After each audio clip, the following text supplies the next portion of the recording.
welcome to this short training video on how APA uses LOCUS MAP as a tool for environmental monitoring within the indigenous communities.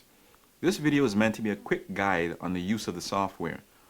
While we will be explaining some terms and concepts, the producers of this video are assuming that if you are watching, you have some idea of what environmental monitoring is, or even have some experience as a monitor, have some familiarity with the operation of a mobile phone, including how to download apps to the phone, and that you have access to the Mining and Environmental Monitoring Manual.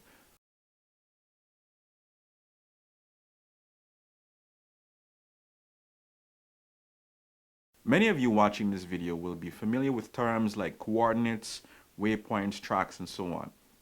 But just in case some of you are less familiar with these terms, we're going to talk about them very briefly. For those of you who are familiar with this may still be a useful reminder. Coordinates, also known as points, are a way to identify unique locations on the Earth's surface. They are represented by two numbers, a latitude number and a longitude number. Tracks, also known as lines, are a set of coordinates that create a string of locations, a path basically.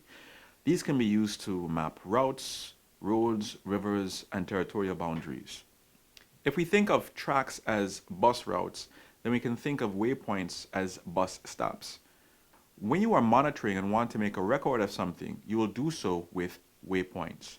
Your GPS unit, or in this case LOCUS MAP, will automatically determine and record the coordinates for you. Now, it's one thing to be able to use a tool, but it's another thing to be able to use that tool in the best way possible. We're here in an environment that will look familiar to you to simulate a monitoring exercise with the help of LOCUS MAP. As you can see, we have our app downloaded on our phone and we've set it up as recommended in the manual with our icons for creating waypoints and tracks and our data manager or map manager icon as well. When we set out on our monitoring exercise, we're going to want to have a record of the path that we take for a number of reasons.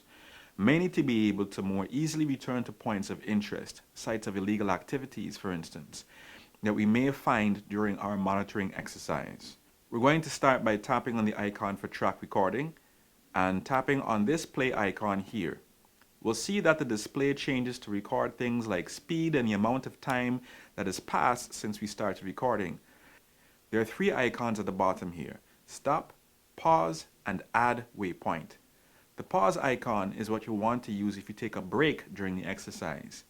The stop icon you'll use to finish recording once you've finished the exercise for the day.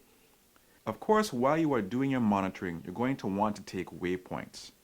You can take waypoints from the main screen or from within the track recording menu. You'll be able to take a plain waypoint, which just records coordinates, or enhanced waypoints that have images, audio, and/or video attached. What we want to emphasize the most in this training video is how best to go about using these enhanced features.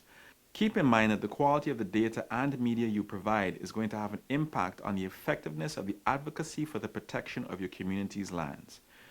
One of the things that will help to make your monitoring exercises more impactful is the ability to collect media, pictures, video, and even plain audio that helps to communicate a message. This training is not going to turn you into a master photographer or videographer, but hopefully it will help you to be more aware and methodical in how you capture media. Orientation.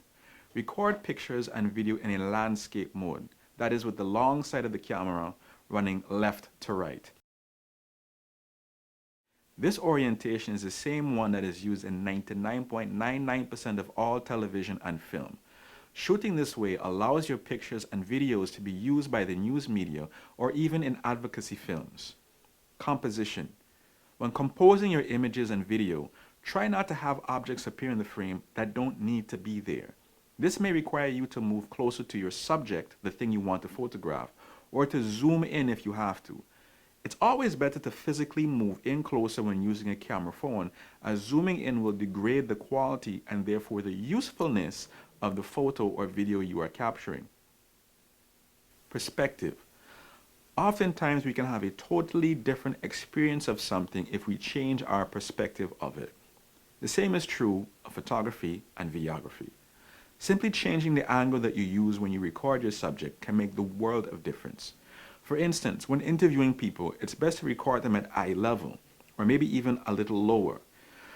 This is easy when your subject is standing, but if they are sitting, then you will also want to sit with them. This is the way that we normally have respectful conversation with people.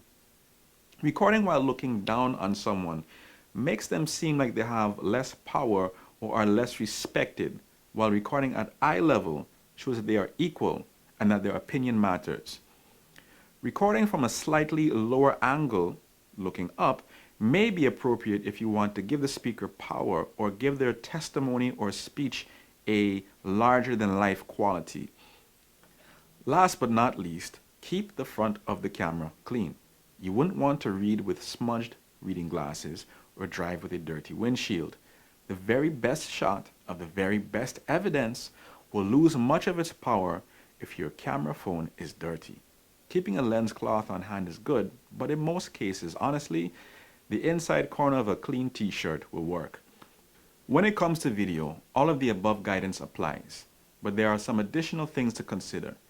Keep in mind that the video or audio that you capture may be used separately from the data you recorded. For this reason, we recommend a few tips. When recording video, identify yourself as the person recording the footage, especially if you are going to be speaking, whether in front or behind the camera. Also be sure to spell your name.